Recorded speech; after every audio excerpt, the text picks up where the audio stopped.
Short hand और dictation batch के लिए प्ले स्टोर से अभी डाउनलोड करें राजहंस एकेडमी मोबाइल ऐप। 80 शब्द प्रति मिनट डिक्टेशन रेडी स्टार्ट। बाद तथ्य स्थावर संपत्ति अधिग्रहण और अर्जन अधिनियम 1952 जो 15/3/1952 से प्रवृत्त था और धारा 1(3) के प्रभाव में केवल 6 वर्ष के लिए प्रभावी था, किंतु बाद में संशोधन द्वारा 6 वर्ष की अवधि को विस्तारित कर दिया गया। के अधीन अपीलार्थी के पूर्वज B.M. कृष्णमूर्ति से उसकी 3 भूमि केंद्र सरकार के द्वारा सार्वजनिक प्रयोग हेतु अधिग्रहित और अर्जित कर ली गई, जिसका क्षेत्रफल 4 एकड़ 47 गट्ठा था और जो बाईपनहल्ली बंगलोर में स्थित थी। यह अधिग्रहण एवं अर्जन भारत प्रतिरक्षा अधिनियम 1962 की धारा 30 के अंतर्गत किया गया, क्योंकि इस अधिनियम के अंतर्गत अर्जन की शक्ति अधिनियम 1952 के तहत प्रदान की गई थी। सक्षम प्राधिकारी ने उक्त भूमि अर्जन के एवज में प्रतिकर निर्धारण अपने आदेश दिनांक 18/12/1964 के द्वारा कर दिया, किंतु उसका अनुमोदन वर्ष 1968 में किया गया। इस बीच विधायी परिवर्तन एवं विभिन्न कारणों से प्रतिकर भुगतान लंबित रहा और 17/7/1975 को प्रतिकर न्यायाधिकरण ने आदेशित किया कि आवश्यक अर्जित भूमि के अलावा शेष भूमि का दावाकर्ता मालिक होगा और वह अर्जित भूमि का प्रतिकर प्राप्त करने का हकदार होगा।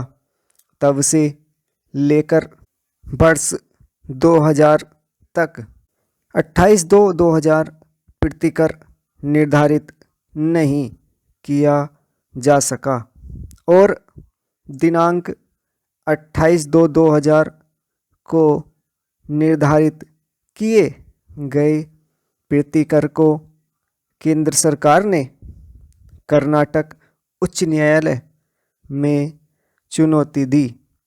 इस लंबन के दौरान B.M.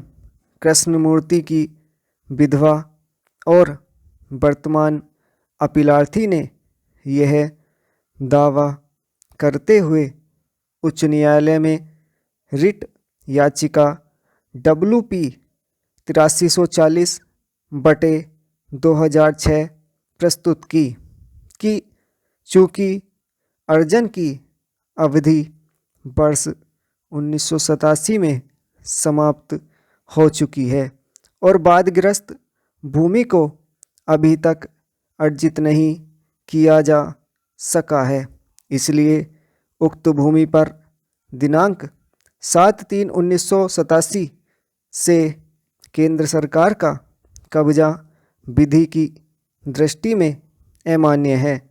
कर्नाटक उच्च न्यायालय ने आक्षेपित निर्णय दिनांक 11/1/2008 के द्वारा यद्यपि यह स्वीकार किया कि अधिनियम के प्रवर्तन की समाप्ति की तिथि अर्थात 7/3/1987 से अर्जित भूमि पर केंद्र सरकार के प्रतिरक्षा विभाग का कब्जा अवैध है, किंतु उक्त भूमि प्रतिरक्षा विभाग की कुल अर्जित भूमि 600 एकड़ के मध्य में स्थित होने और उस पर प्रतिरक्षा विभाग का परेड मैदान और फायरिंग रेंज होने के कारण उच्च न्यायालय ने निर्णय किया कि प्रत्युत्तरदाता को भूमि याची को वापस करने का निर्देश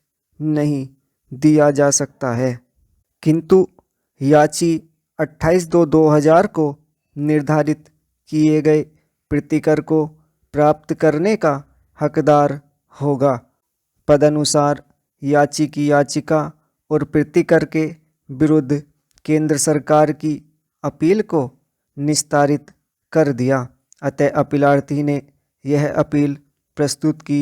चेंज निर्णय 1, वर्तमान मामलों के तथ्यों एवं परिस्थितियों संबंधित अधिनियमों के प्रावधानों अनुच्छेद 300 के अनुच्छेद 21 और 265 के उपबंधों तथा इस न्यायालय द्वारा स्थापित विधि के विचार में यह न्यायालय अभिनिश्चित करती है कि अपीलार्थी गण को उपचार प्रदान करने से इनकार करके उच्च न्यायालय ने एक गलती की है।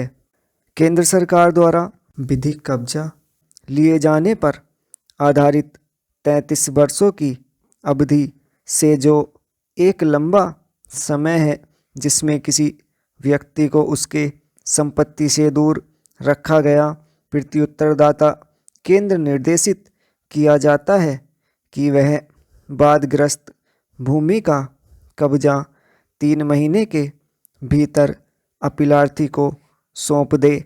आगे भी अपीलार्थी को सांपत्तिक मूल्य और पिछले 20 वर्षों के लिए प्रत्येक 5 वर्ष हेतु पुनः अर्जित वार्षिक मूल्य आधारित नए सिरे से प्रतिकर की मांग करने का अपीलार्थी का विकल्प खुला होगा।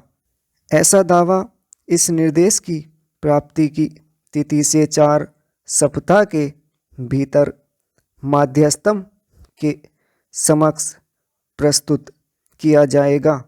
मध्यस्थ निर्देश प्राप्ति की तिथि से 6 महीने के भीतर पंचाट की घोषणा करेगा। स्टॉप।